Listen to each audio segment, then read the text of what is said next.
Hey guys, John Velasco here with VR Source. I'm live here in San Jose, California. I'm at the Oculus Connect 3 event, and I just checked out this new game from the developer Tripwire. It's called The Killing Floor. Now, in The Killing Floor, it's basically a survival horror game. It's set in a first-person view, and you have just these zombies, different types of zombies coming after you.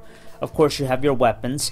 And what sets this game apart from other survival horror games is, one, you're using the new Oculus touch controllers, so there's a different level of interaction with the game, and two, it's a co-op game. I was actually playing it with another player in different rooms, so that's a pretty cool aspect. Now, this game has a lot of scary moments, because when you're being overrun by zombies, you're looking in front of you, and then all of a sudden behind you, there's a zombie that comes out of nowhere. You'll get startled plenty of times. And I gotta say, the graphics look pretty polished for the most part. And you kind of get that survival horror theme because it's a very dimly lit, game. So basically, you're using your flashlight to illuminate, specific sections. And that's the scary part, of course. Now, as far as the Oculus touch controllers, you're wearing a holster, and your holster has your gun on your right, you have your knife on your left, and you have the flashlight in the middle. And you grasp it as you're holding the Oculus touch controls, and when you're holding a gun, you pull the trigger to shoot. Pretty simple and straightforward. The knife is your melee weapon, so if a zombie gets too close, you could just do some stabbing movements.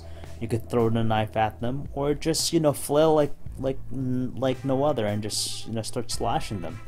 As far as movement in the game, seeing that it's still basically a limited area, the way you move the game, so you use the left joystick and you point to an area and you see yourself jumping to that place. Now, it gets pretty intense, and what happens is when you're being overrun by zombies, if they're coming at you at all corners, sometimes you have this habit of turning around, and you're not really facing the infrared sensors.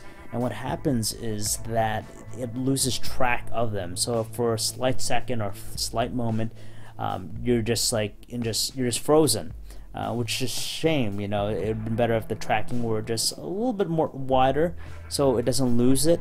But you could adjust that by using the left analog joystick to actually quickly pan left or right to recalibrate yourself so you're facing the infrared controllers.